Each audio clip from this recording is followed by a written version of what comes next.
Welcome back to the Halls of History, everyone. I am your host, Scott Hall. For this week's episode, I sit down with a friend who is a shareholder of the Green Bay Packers, Anthony Javorsky. This will be a three-part series. Don't forget to click subscribe below and the notification button as well. So here we go, part one of a conversation with a member of the Green Bay Packers ownership team. Welcome back to the Halls of History, everyone. And as promised from my previous episode where I talked about the killer bees, I have a conversation with, actually, as I'm about to knock something over on myself here. Let me adjust that real quick. But a conversation with an old friend of mine who is technically a minority owner with an NFL team. Anthony Javorsky, how are you doing? I'm doing excellent. How are you today, buddy? Doing good, doing good. We haven't talked, well, I mean, we've texted, but we haven't talked in a while, so this is good. But first of all, let's let everybody know we have known each other now for going on, oh Lord, 22 years. Yeah. Yeah. 22 years this fall. To tell everybody how we met. Happenstance, really, I guess. It's just the luck of the odds, the luck of the draw, really. My freshman year of college, your sophomore year Mm-hmm. at Marshall University, we got randomly placed together as roommates. Mm-hmm. And after the first year, you didn't hate me enough to where we decided to room again the second year, and ultimately lived together for what, 5 years? I'd say 5, 6 years. 2 years in the dorms, 2 years at Spice Tree, and one in the house. Yeah, Yeah, and so obviously 5 years. still remain friends even after all of that. And that was a lot. But Yeah. yeah, Hey, and stayed well, in. clearly you didn't hate me enough either to be able to say I'm getting out of this room. This guy's a weirdo. Him and all of his radio stuff. Well, But all right, so yeah, 22 years. Where's the time gone, man? Seriously. we're old. Um, yeah, but so anyway, obviously you are a big Packers fan, and so I have got a nice little display going here. Now I do have a 49ers banner over here, Packers shirt. Owner. There you go. I like that. Packers owner. That's pretty good. Um, yeah, I don't have a Packers banner yet. I'm sorry, but 49ers, I went with this one, Super Bowl 23, because obviously Joe Montana, who went to Notre Dame, which we'll get to that as well during this, was my favorite player, led the team down the field for the win. And this was also the game that really got me to become a big time football fan. But right up above me, got the artwork from Super Bowl one. That's Max McGee up there catching a pass. And I'll go down this way first here. Like I said, I got stuff all over here, but loaded with Packers. We've got Dave Robinson, Hall of Famer, Don Hudson, Curly Lambeau, Arnie Herber, Forrest Gregg, Paul Hornung, Ray Nitschke. Over here, I've got Robert Brooks and the new guy, Jordan Love. Got a rookie of him right here. Now, down this side, a little bit more of the ones that you're definitely familiar with. I've got Sterling Sharpe. Now, I had to bring out Don Mikowski. He's got a little bit of a glare on him, so I don't know how well you can see him, but the Magic Man who played with Sterling Sharpe in the beginning. And we've got Leroy Butler, newer Hall of Famer, Reggie White. Now, a little bit of Notre Dame right here. I've got the championship banner for 77, All right. along with Joe Montana in a Notre Dame uniform. Got Rocket He had a Ishmael little here as he had a well. little bit to do with that 77 national championship. Yes, yes, he did. Down here by me and Art Monk, I have Greg Jennings and Charles Woodson sitting down here. Now, over on this side, let me introduce you to this one. Got Bart Starr up top here. Vince Lombardi coming down. We've got Antonio Freeman and Aaron Rodgers. Then we've got Willie Davis, Max McGee, Herb Adderley, Willie Wood, Jerry Kramer, James Lofton, Desmond Howard, Dorsey Levens, and then I had to bring out some Marshall guys. Oh, of course. So we've got Brendan Knox, Darius Watts, Randy Moss, Byron Leftwich, and Chad Pennington. Yes. All names I am much familiar with. Now, Yes, oddly enough, the first name you mentioned was Dave Roberts. This right here, Dave hanging Robinson. above me, Dave Robinson. Dave Yeah, Roberts. Dave Roberts was a I'm sorry. Dodger. I was just checking the Dodgers score before I came on. They're playing the Braves, and he's the Dodgers manager. So Yes. yeah, Dave Roberts Yes. on the brain. Robinson, not Yes. David Robinson, the admiral, not him. Yeah. The other one. But still a Hall of Famer.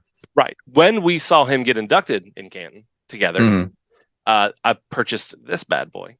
Yes. Which is what is the caption? Legacy collection, and it just has Bart Starr, Brett Favre, and Aaron Rodgers. So oddly enough, Yeah. All ties them together. Well, and it's so weird too, as far as for Green Bay, because you had that enormous gap there between Bart Starr to Brett Favre, and then Bart Brett Bart. Favre to Brett Favre to Aaron Rodgers immediately, and then who knows Jordan Love, but we'll get to that here in a bit too. But so okay, now I've talked about, even mentioned it here and in one of my old episodes, what got me to be a big football fan. What made you be a big football fan?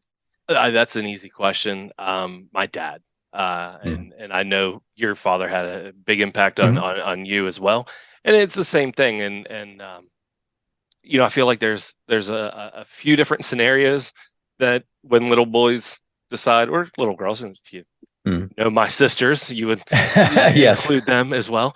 But when you start to like sports, and you can kind of go one of two ways. You either have like a parent that like just beats it into you and like Hmm. forces you to like something, which was not my father, or just doesn't care, doesn't have a favorite team, and just excited, which is your That case. that was my dad, yes. But then you have the kid that I feel like goes one of two ways, which is the I'm gonna like every team that my dad likes, or I'm gonna like the every team that my dad hates, or mother, I guess. And for me, it was I'm gonna like every team my dad likes because Hmm. as a little kid, I thought, well, my dad knows everything. He's the smartest man alive. So if he roots for this team, then I should probably root for this team. And it just got to be one of those things where I would come in, he'd be in the living room watching a football game. Hey, Dad, who you rooting for? Oh, the team with the yellow helmets and the green jerseys. Yeah, I want them to win too. Then I realized he was in a much better mood when those teams won, which made it a lot easier to root for them as well. And then it just Hmm. became fun watching the games with my dad, talking about players, hearing him tell stories of Hmm. the glory days. And for me, I really got into sports in general in 1988. I was in Hmm. kindergarten. As mentioned, the Dodgers just won the World Series. As we kind of hinted at, I'm a big Notre Dame fan as well, which I know is a Hmm. polarizing, topic.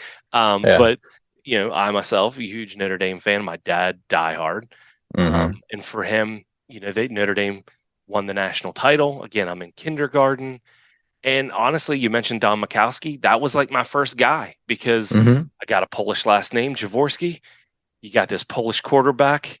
He's got a weird name. I got a weird name. Yeah, I want to root for that guy. He seems cool. And my dad is somebody who takes a lot of pride in his Polish heritage.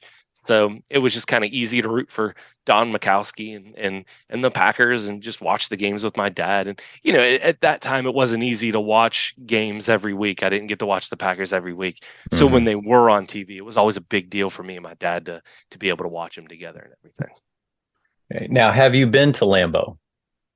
Not yet, but that will Mm. change in 2 months. Oh, Did I tell you this? no. Uh-uh. Okay, I think I was actually saving it for this. Okay. So, Great. as you know, the company that I work for is based out of Wisconsin, Hmm. and I do get to travel to Wisconsin quite often.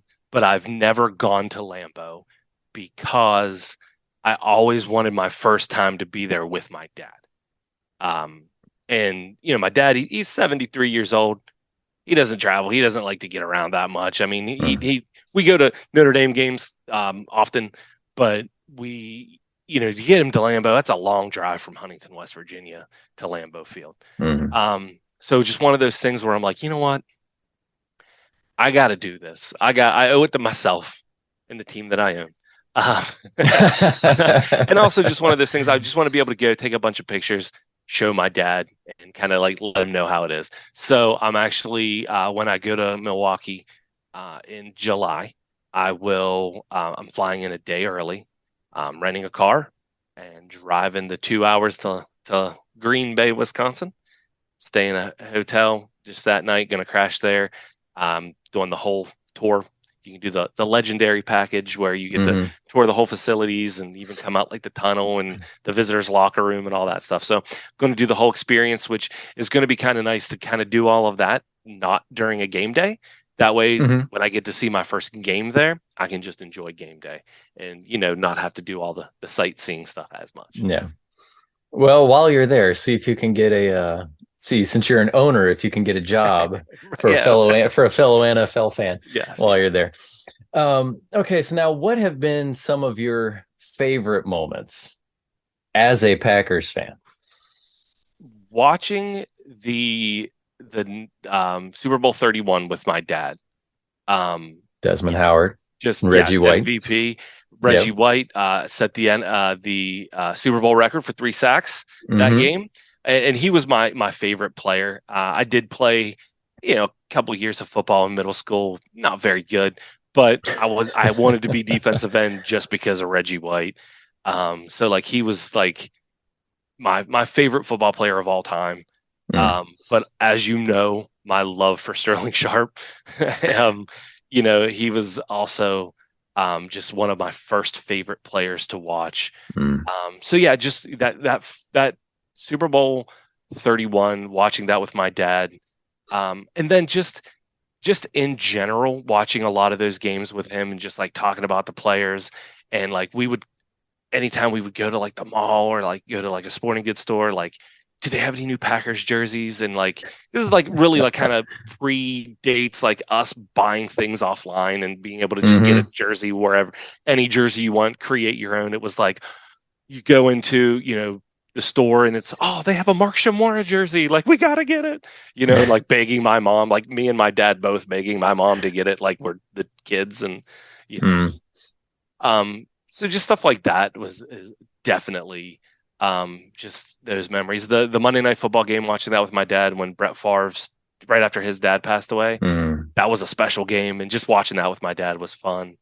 I'll never forget there was a play where Antonio Freeman caught the ball against the Vikings, and he was Oh like yeah. flipping Al around, and it was like Michaels. all over his Yeah. legs. Just like watching those types of like Yeah. iconic moments with my dad, just hooting and hollering, keeping my mom up, and driving her crazy because we're like screaming at the TV and it's close to midnight on a Monday night or whatever. Mm. Just those types of things were definitely. And I know he's a kind of controversial figure now, but seeing Brett Favre get inducted into the Hall of Fame was a big one.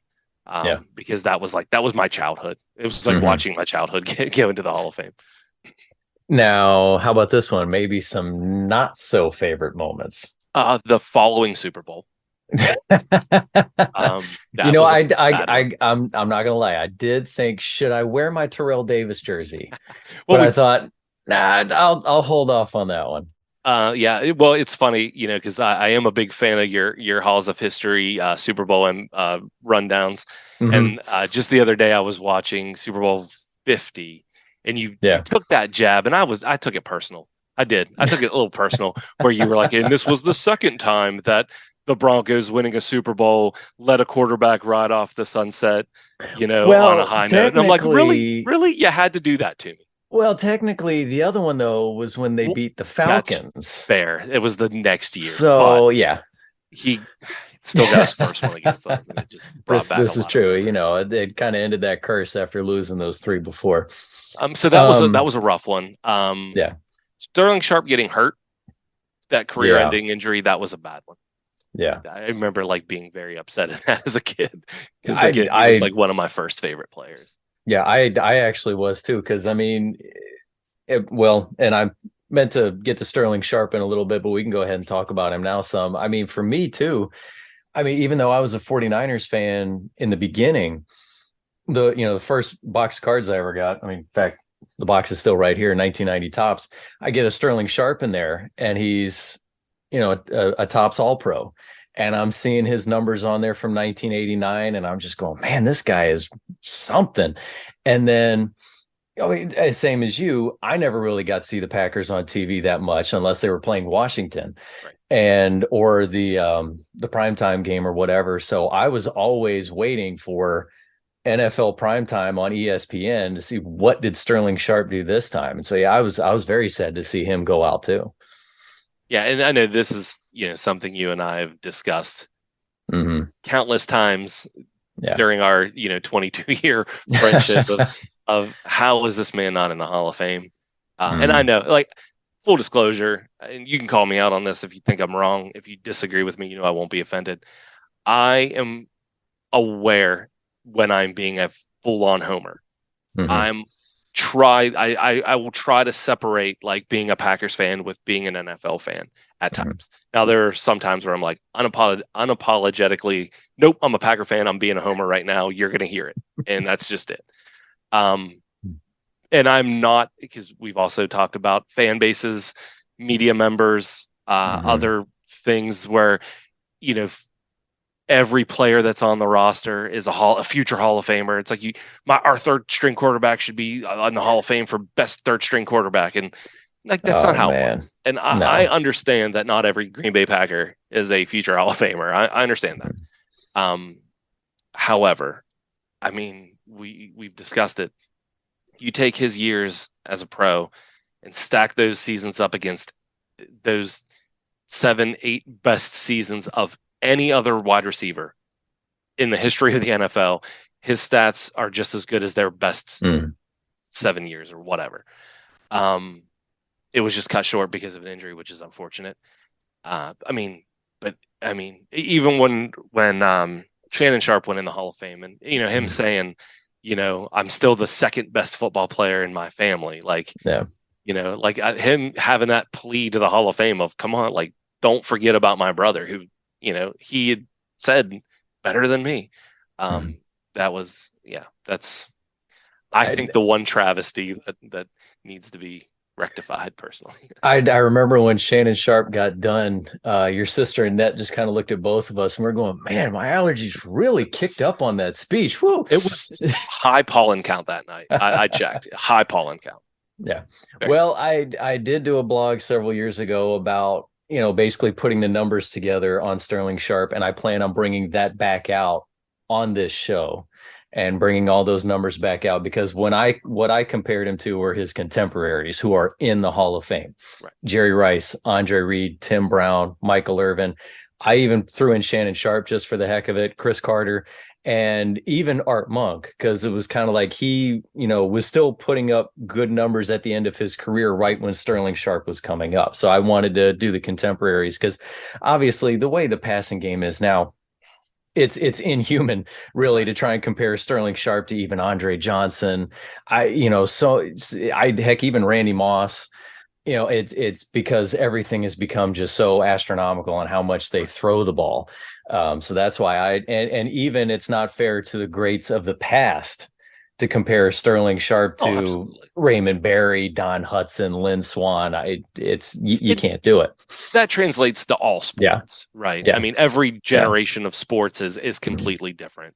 I think that's completely fair. But when you're, and correct me if I'm wrong, but wasn't he the first wide receiver to catch over 100 or 100 passes in a season? Or he was the first one to do it twice. Okay. And he was the first one to do it twice, because actually the first one to do it was in the AFL. Okay. And that was Charlie Hennigan, and a name is blanking on me right now, unfortunately, but I believe somebody else did it as well. And then Art Monk set the record in 1984. Okay. Then Sterling Sharpe broke that, and then he broke it again, broke his own the next year. But Sharpe was also he went 108 and 112. 108 and 112. Okay. Yeah, but he was also the first one to ever have 4 seasons of 90 or more. Yeah. So there you go. He even did that before Jerry Rice, who started before him. Right. So, but I'm hoping that with the inductions of Terrell Davis and Tony Baselli, other guys who had great careers that were cut short by injury, that he'll eventually come up. Now, unfortunately, at this point, he's been out too long. He's going to have to be nominated by the senior committee. Right. And I know they have an unbelievably hard task to look back at, okay, who's been forgotten? Who do we need to get in? But hey, I'm hoping that one day he'll come in. And he is certainly not the only player deserving. Yeah. I'm aware of that. I'm a homer, but I also am self-aware. Now, for something that's hanging up over top of your head there, and obviously the shirt that you're wearing, how did it feel when you got that share and you were now a part owner of your favorite team? I am, again, I think it's awesome, because the funny thing about it is, I have friends that will give me a hard time about it because, Mm. as you know, I will tell anyone and everyone that I am an NFL owner. Anytime someone comes to my house for the first time, the first thing I Mm. do is bring them to here and I show them this, and Mhm. hey, I don't want to brag, but you are in the house of an NFL owner. Just be You aware. even did that to me. Yeah, It and was you'd been great. to my house like how many times? Yeah. But it's one of those things where like it's just funny, and I have friends that refer to it as my participation award of an ownership. But for me, like again, I understand that I am not like an actual NFL owner. I have Mhm. no decision making. I have no power. I have whatever. But what I do have is this: the coolest piece of sports memorabilia that any fan can have for a fan base that is the only fan base that can have it. Mhm. There's no other team in any other, at least major sport that I'm aware of. Yeah. Um, like I'm a Dodger fan. I can't say I own the Dodgers. Mhm. I love the Pittsburgh Penguins. I don't own the Pittsburgh Penguins. Um, Mhm. I no, you can't say oh, I own the Boston Celtics. Nope, can't. But I own the Green Bay Packers. So Well, when I and say it's we won or we look good this season, yeah. I think we can go all the way. I mean it. I'm Well, not and lying. it's not like with those other teams that they're on the open market either. It's Right, not like you can suddenly go on, you know what? Yeah, I've got an extra 10 grand sitting around. I'm going to buy a share of the Los Angeles Dodgers. right. No, that doesn't happen. Yeah, the Packers are the only That's one it. of all of the major sports that is publicly owned, Right. and you've got one. I It's hanging over my top of your head. only regret is I wish I would have got a share for each of my kids. Mm, So if they ever do it again, which they typically tend to do, because basically what I did is make a donation to the Green Bay Packers so they could yeah, do some renovations to Lambeau Field, which is you're a great. booster. Yeah, exactly, I'm a booster. But it would be cool for me to have one for each of my kids. Yeah. So that will be next if they ever open up more shares. Plus, I'll probably just get another one for me every time that they do it, just because why wouldn't I? Yeah. Why not? But the coolest feeling that I had, what I honestly thought was like pretty unique, was knowing that somewhere at Lambeau Field, my name is either in a filing cabinet or on a database, or like the Mhm. Green Bay Packers know I exist. The Los Angeles Dodgers don't. Notre Dame Yeah. football doesn't, but the Green Bay Packers in some form know that I actually exist as a fan, and I think that was pretty cool. So yeah, Yeah. I think I have just one of the coolest pieces of sports memorabilia that anybody could have, and especially something that you can't, like I can't just get on an auction site and purchase it. Okay, I Hmm. can get on and get a game worn Aaron Rodgers jersey. Hmm. Maybe have him autograph it at a convention or whatever. But you can't just go on and get one of these. I mean, I guess you No, could photocopy it and Photoshop it, but that doesn't work. That's not the same. that's not as much fun. Right. All right. So, Mr. Owner, let's talk draft. Oh, Yeah. I have thoughts. So what do you think about this newest one, at least anyway? Because I know you and I text when the draft was going on. You weren't completely disappointed, but still it wasn't the route you wanted to go with the first round draft pick with Lucas Van. But then what do you think about after that with getting at least two tight ends and another receiver? And then obviously they did get a couple more receivers down through the draft, but now you have at least probably a couple tight ends. If Robert Tunyon is he still there? But also not just still there, but is he healthy? Um, Yeah, I'm not 100% sure on his yeah, status at this point. yeah. But We bled so you, wide receivers this yeah. offseason, though. Well, and but then still you have the other two youngsters in Watson and is pronounced Dubs or is it Dobbs? I've heard it both ways. I say Oh Dobbs. man.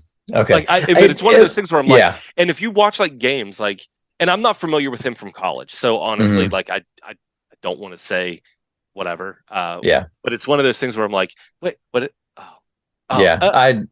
I've so heard yeah, it both ways and too, I've but said it both ways too. yeah. But you have both of those guys and now some other youngsters that can team with Mhm. Jordan Love. So I mean, what do you think about the draft this year? So, I mean, with that being said, my hope is that they can all kind of grow together and Hmm. obviously develop together. And you have this nice core nucleus that could potentially do some damage. That's obviously we'll have to wait and see. We still don't. I still at least don't know what we have in Jordan Love, to be honest.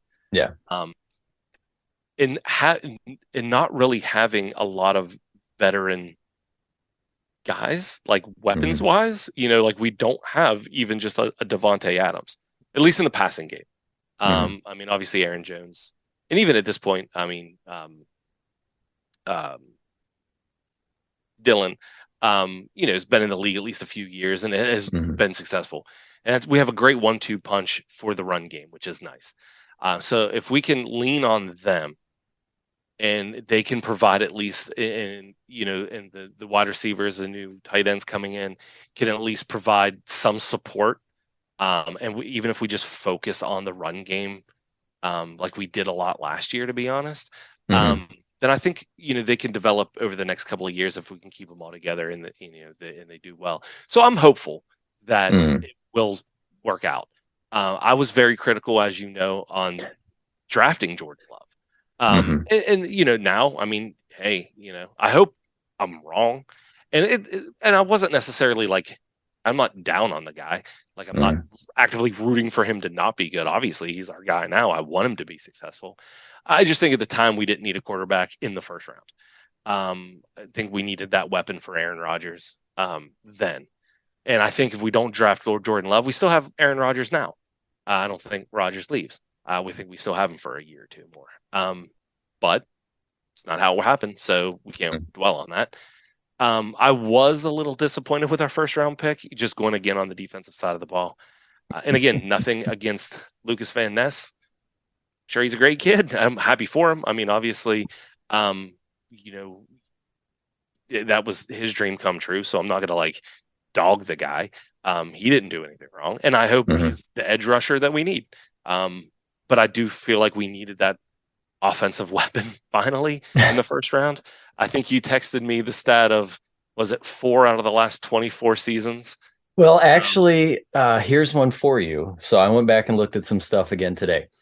Out of 88 total drafts, okay, because obviously the Packers have been around even before the draft got started in 1936, but out of 88 total drafts, the Packers have only taken a receiver in the first round 4 times.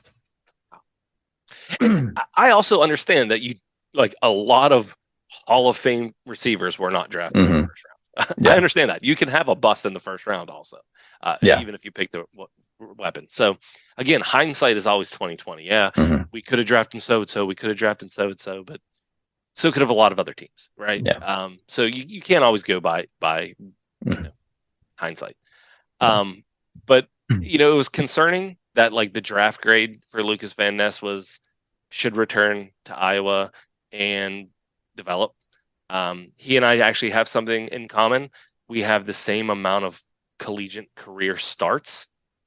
I also did not start a single game in college. So like little things like that like are kind of concerning, Hmm. but he's also a big boy. And like if he can do what we need him to do, then I will obviously be a huge fan.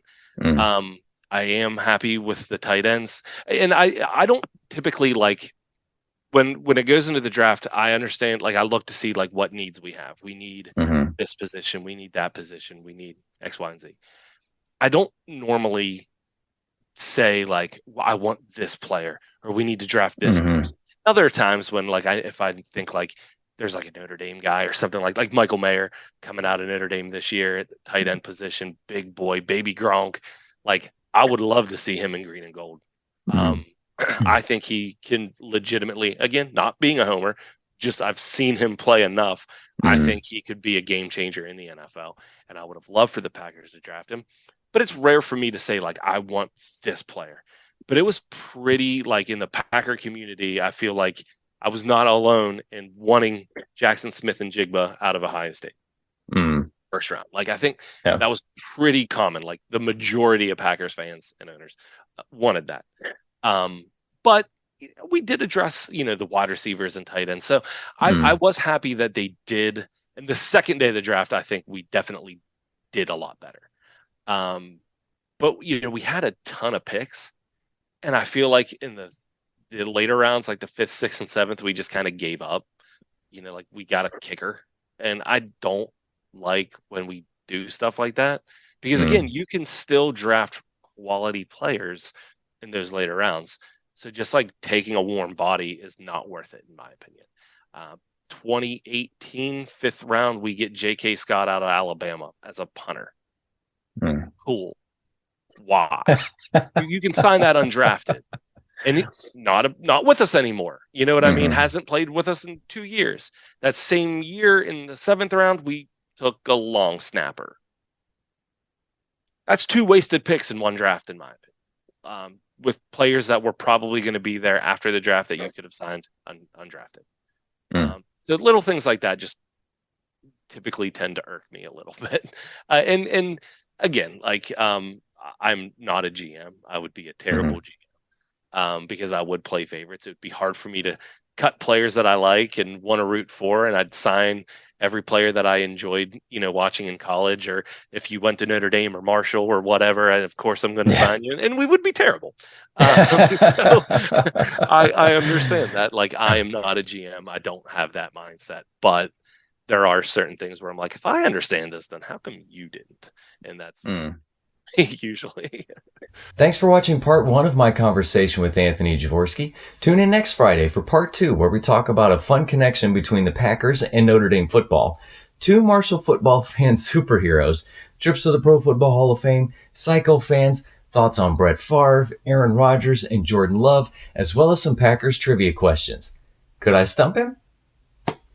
Tune in next Friday and find out in part 2 of a conversation with a Green Bay Packers shareholder. Plus, if you like the content here of NFL history, click subscribe and the notification button so you never miss an episode from the Halls of History.